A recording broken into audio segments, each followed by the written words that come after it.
Today I'm taking a look at the Vatrer 100 amp hour 48 volt lithium iron phosphate server rack battery. This is rated at 5,120 watt hours.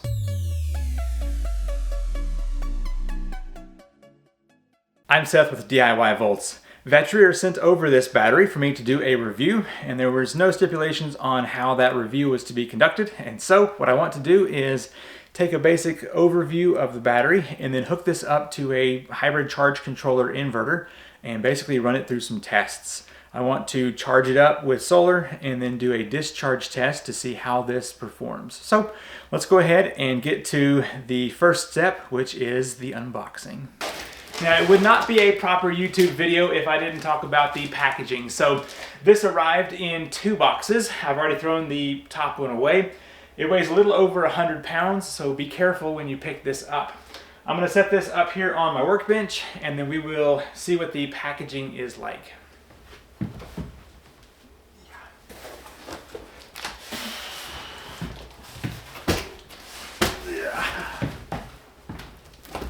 Right here on the top, there is a box, which I will open up in just a moment. Has a nice bit of foam to keep this protected. Now, it has handles, so let me see if I can't pull this out onto the workbench. Let's take a tour around this battery and see what it's all about, starting over here on this side. So you can see it is blank, although it does have screw holes here for the server rack mount, and I'll show you that here in just a moment.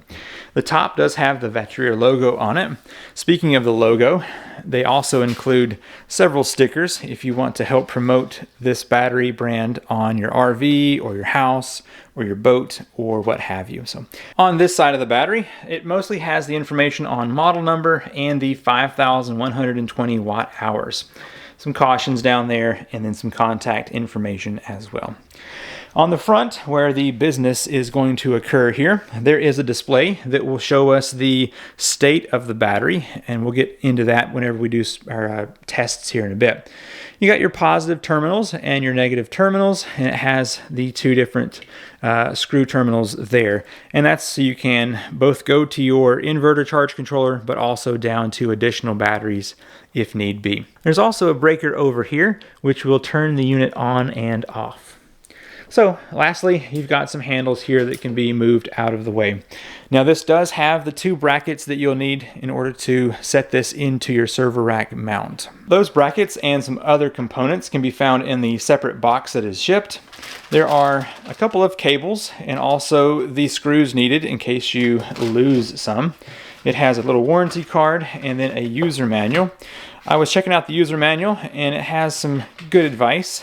It does have colored pages, and that can be helpful for going through things. But we will take a look at some of that info here in just a moment. And then lastly, there are the brackets in case you would like to mount this in your server rack mount. I'm going to flip the breaker to the on position. And now I can press the power button to get this battery turned on. Looks like 53% is the charge on the battery from being shipped here. The actual voltage is 52.84 volts, and of course no current right now, and the temperature is 59 degrees Fahrenheit. That seems a little bit cool, but this has been on the ground, so that may be what it is.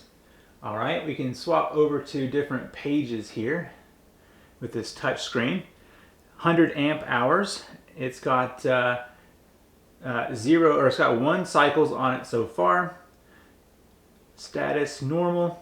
Minimum temperature, it's been 57.5 degrees, and the max temperature that it's seen so far is 59.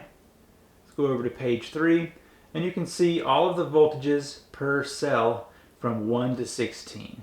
Now you notice on this battery there is no communication port to connect the BMS to a charge controller or inverter. This is going to just use a typical voltage for state of charge, and you won't have the option to keep track of it through a BMS with communication port. However, the battery does have a Bluetooth function that will allow you to use an app to see the state of charge of the battery or other batteries that you have in a server rack. So For now, we're going to be plugging this up to solar to see it charge, and the value that I'm going to charge at is 58.4 volts. Now that we've finished the overview of the battery, it's time to charge it up and then do a full discharge test. I have an inverter charge controller set up behind me, and I'm going to be connecting that to the battery and using solar power to charge this up to 100%. Once that's done, we can then proceed with the discharge test. So let's go ahead and connect the inverter charge controller up to the battery and then turn the solar on to watch this charge up to 100%. Connecting to the battery is fairly simple. I'm going to remove the plastic covers from across the terminals here, and then I'm going to use a screwdriver to just loosen up these, and I'm going to be able to remove them all the way.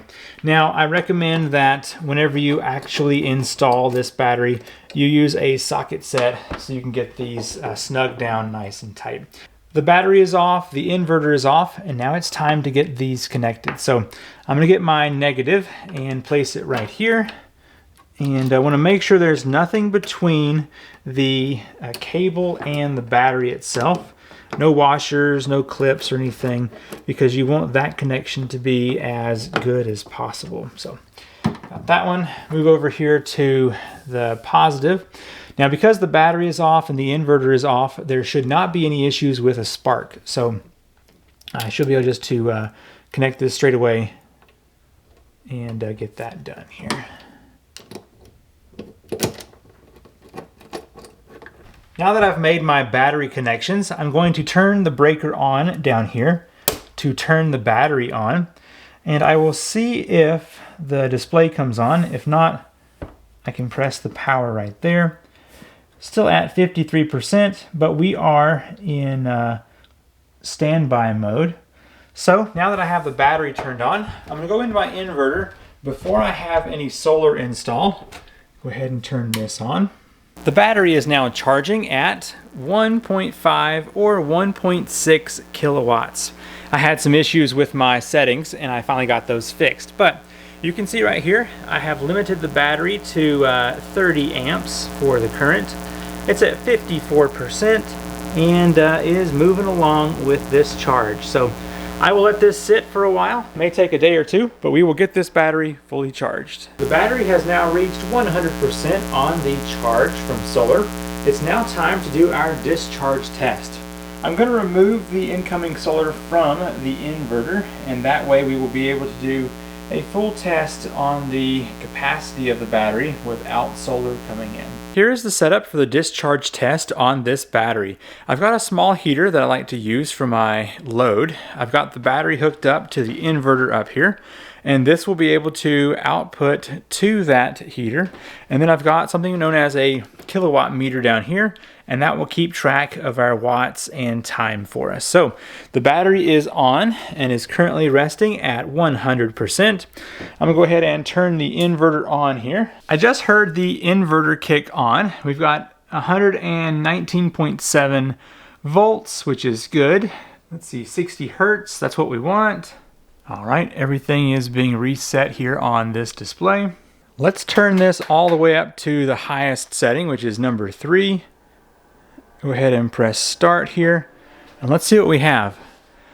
We've got 1,422 watts coming out of this battery, and that is a current of 29.8 or 30.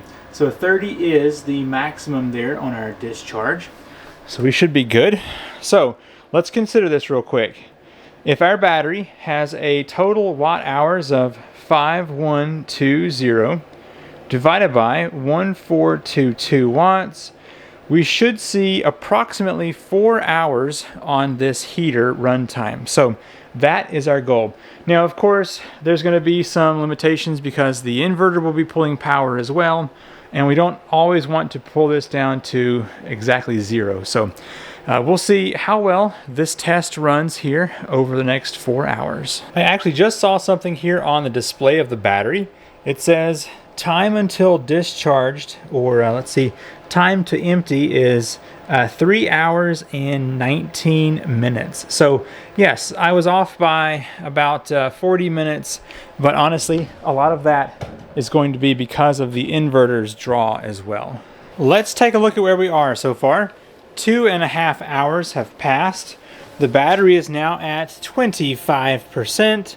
Says it has 48 minutes left, and we have consumed 3.64 kilowatt hours. All right, so and the battery is currently at a 51.08 volts, so we're still good on that. Looking forward to seeing how well this gets down to our target value. Well, how we doing here? We're at 3 hours.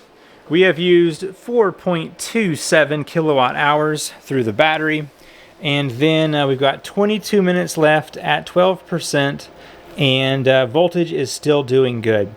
11% now. So the inverter itself is going to be using a little bit of power just to be on, and that's where some of that extra is going to go. But so far we are exactly on time for what the battery was indicating that it was going to run.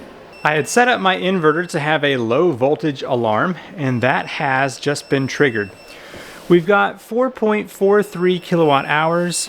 The battery has reached 49.67 volts with 8% left, 15 minutes on the battery. So it is good to see that this 48 volt battery is getting this close to the end. Now, as far as time goes, let me grab the phone here. 3 hours and 8 minutes. So it would seem as though with the inverter consuming the amount of power that it does, we've still got half a kilowatt to go on this. So it won't quite reach that with the remaining 8%. And let's see, 14 minutes. I'm actually gonna go ahead and call this. When I turn the load off, we should see that voltage jump back up some here on the battery. I got 50.3, 50.4. And yeah, so the inverter has realized that the voltage has gone back up some. So with 8% left and what was it, 14 or so minutes, I think we probably would have reached closer to about 4.6 here on the power output. So, all right, I am satisfied enough with that. The time came out to be just right, and I feel like it is working as it should.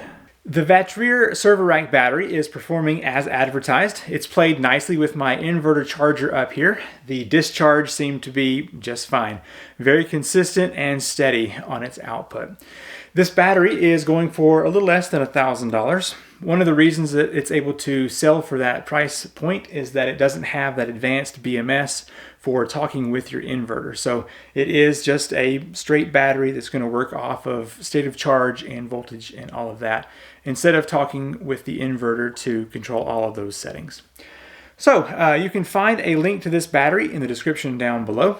I'm Seth with the DIY Volts channel, and I will see you in the next video.